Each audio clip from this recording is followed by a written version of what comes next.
Hello, everybody. Welcome back again. So this is the very last webinar in the series of navigating the future of land monitoring. I'm still Ruth Skin from EvoLand, and I have the pleasure to introduce the last but not least for sure, two domains, each represented by one prototype, which are the water and the general land cover. If you're joining us just now, we did start today with the urban prototypes. They have been presented, the recordings will be available, but now we will continue with the water and general land cover prototypes. The aim of today is really to showcase the prototypes, but as well to gather your feedback. So really don't hesitate to ask questions and do that through the chat or through the Mentimeter when required. There's a code on the slide and also in the chat. You can follow the link to integrate your answers. The agenda of the day is similar as previous. This time we'll have just one presentation of each of the prototypes, and right after that we will follow with a discussion about the domain, about the prototype, and about the domain. So it will be a blended discussion compared to what we've had previously. But as well, at the beginning of each of the domains, we'll present policy and user needs background that we gathered within the project, so our first results. I hope you enjoy this, and now you'll see that we have started to gather already the questions, the inputs about you. So this is also like a first test of Mentimeter use on your background and whether you have links to land monitoring as an EO expert, CLMS user, other, or maybe policy expert. So don't hesitate to answer these. These can help us also in the analysis of the results. If you have answered this question, then you will not be able to answer it the second time, just to note. We do have one extra answer, thank you. We will move on to the next slide. Here as well, the idea is that all answers are anonymous, but in case you are okay with sharing your name and email for further details or for, let's say, tracking, understanding a bit better the answers that you provide. That is at this slide. It will not be publicly available, but it will be linked then to your answers. And with this, I will pass. No, I will still provide a very, very quick overview of EvoLand. So project started in 2023 in the beginning, and we are a bit more than halfway through. We are entering the second development phase. That's why we're having this webinar series now, is that any feedback that you provide can still add to the development and can still guide a little bit the efforts of all the different technical partners. It's a consortium of 11 partners, together we have these different work packages working towards potential prototypes for land monitoring service. So yes, now I will pass the floor to Phil Harwood, colleague at EvoLand. He's leading the user engagement, and he also, including, he did detailed interviews and desk research and a summary of which is presented here for the water sector. Hi. Thanks, Ruta. I'll be very brief if we could just go there. As Ruta said, we did a quick survey of people to understand what the limitations were with the current products and what people were looking for in any improvements. And these meet various different needs, including water, obviously, but it's also relevant for biodiversity, for soil, and even for urban policies to understand the detailed mapping of the water. One feedback was that it was ideally global, and there was a need where possible to get on a monthly basis, even more frequently, in order to be able to understand the dynamics of water bodies. Because obviously if it's once a year, then you miss out on understanding the flow, as it were, of the rivers. Then at the moment, within Europe in particular, there's more of a 100-meter resolution, which was not sufficient for everything. There's a need to include smaller water bodies in Europe. And There's also a need for detecting water volume and also for detection of new water bodies, including perhaps more temporary ones. As well as these more, how should we say it, immediate data needs, there's also a need for a very long time series, because it's very important here to assess trends.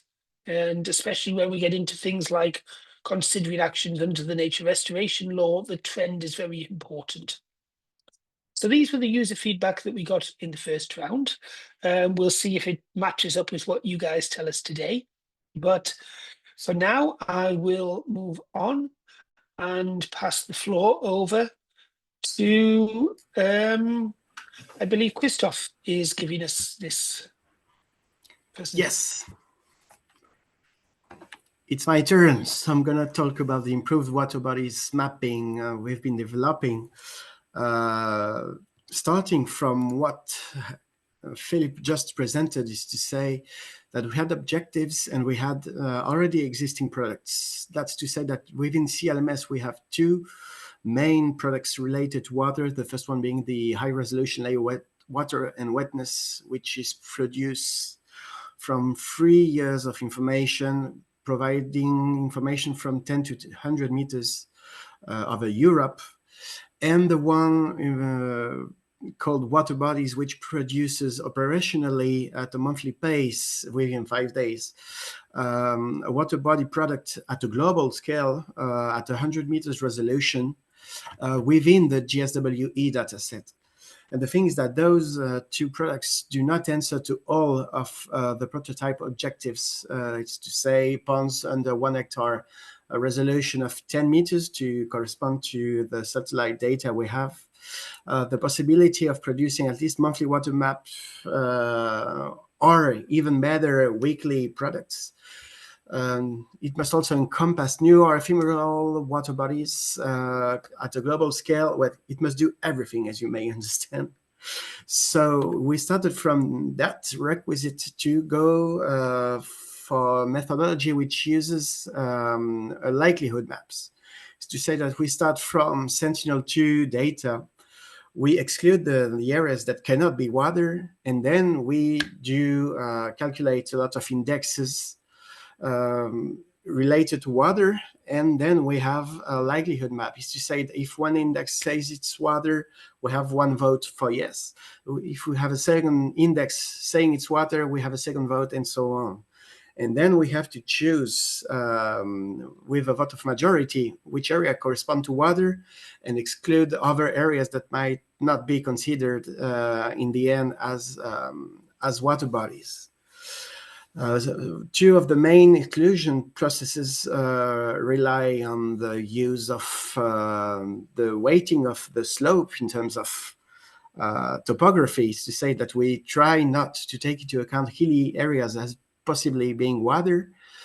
It reduces a lot false detection. That's why we made that. And we try not to focus on the GSWE information to be able to take into account the new water bodies. So it improves the likelihood of 1 pixel being water, but it also allows other areas to be water without deteriorating too much the detection. So for instance, we have at the end of phase 1, 2 examples here of Spain and Belgium about what those likelihoods look like. And what we can see is that obviously we have good assumptions of which pixels correspond to water or not, but we have a probability of each pixel of being water or not. To say that this dark blue is very likely to be water when this pale blue is unlikely to be water. And that what we have here indeed corresponds to shadowy areas here, as we can observe. That's why we want to improve that, but that's for another slide.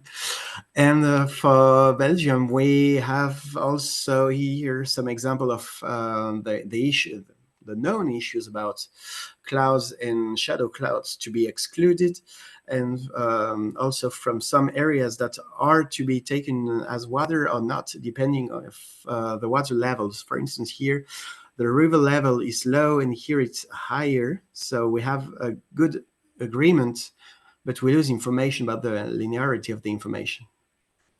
But that's not the issue, because we really want to focus on what pixels taking Sentinel-2 as entry correspond to water or not. And another advantage using this water likelihood approach is that it has been developed for Sentinel-2, but it works with Landsat and a lot of other sensors. And also the slopes and other ancillary information could be static, which lowers a lot the calculation time. So there are other things we still have to work on, because there was a need expressed for a subclassification between permanent and temporary water bodies. It's not done yet, but we have ideas we are currently testing. Some commissions to be commission and omissions to be improved. We know that we're working on those topics. It's not robust enough to ice and snow covers. It's still under investigation what solution could be the best to not increase too much the calculation time. And we also tested an algorithm which is very interesting, because it allows, thanks to super resolution, to have information from 10 meters to 5 meters, which improves a lot the resolution, obviously, but also the precision of what we are looking. It's to say that here the Sentinel-2 images are exactly the same, but applying the methodology with a better resolution as entry, we have better outputs logically. The only issue is that it's very time consuming. So for a future NRT product, there are still some issues to be solved. So we already improved the water bodies as produced within CLMS. We can capture ponds under 1 hectare at a resolution of 10 meters at NRTs, to say below the monthly time pace. We can take into account new or ephemeral water bodies, and using global data sets, we are able to lower a lot some misdetections. And for the next phase, we will try to improve the choice of the thresholds and indexes to be used to improve robustness and accuracy, work on the exclusion mask, and as you can see here, also work on the weighting to avoid shadow detection. So we have very promising preliminary results to have ancillary information, static information about what area are to be considered a shadow or not on an image. And maybe to see to what extent we can use the super resolution to improve the water body. So that's what we are having for the water bodies. You have the next developments to come. And we have 4 responses for this first question, which deals with what improvements should we prioritize. So mainly accuracy and availability, improve discrimination between artificial and other bare surfaces. Okay, so that's good. Accuracy is indeed something very tricky to avoid misdetections, mainly due to clouds and shadows. Those are the 2 main problems. When we deal also with snow and ice, the thing is that they are water, just not liquid water. So we have to take that into account. Sorry, Christoph. This actually looks like one of the ones from the previous slide. So I guess we've got different. Okay. Here we go. I guess the accuracy is always going to be an issue, whichever prototype we're discussing. So it's no surprise there. I think we got some of the responses from the other prototype as well. Okay. Maybe let's just move on to the next question around which challenges of your work could be partially addressed with this prototype. Question to the audience. Again, you don't need to write an essay, but it would be useful if you could give us some indication of where you feel you could use this. And in the meantime, I will just remind everybody as well that if you have any more general questions, please either put them in the chat or raise your hands. And in the meantime, we'll give just 1 more minute or so for people to look at this, and then I think we will move on. And I don't see any responses yet, but maybe people want to think about this for a while. So maybe we can leave that open for a while. Ah, here we go. Just as I go on. In the meantime, Yes, I see small water bodies. Meantime, I also, in the meantime, there's also a question in the chat about whether you could extend the methodology to 5-meter resolution. Yes, it's been tested and it works. It's to say that if we have as inputs 5 meters super resolved Sentinel-2 products, we are able to produce the water body likelihood and water body's final rasters efficiently. The main issue is producing these 5 meters resolved Sentinel-2 images. So, because that takes for common CPU almost 50 minutes for just one image. And for instance, for the water bodies product of CLMS, we have to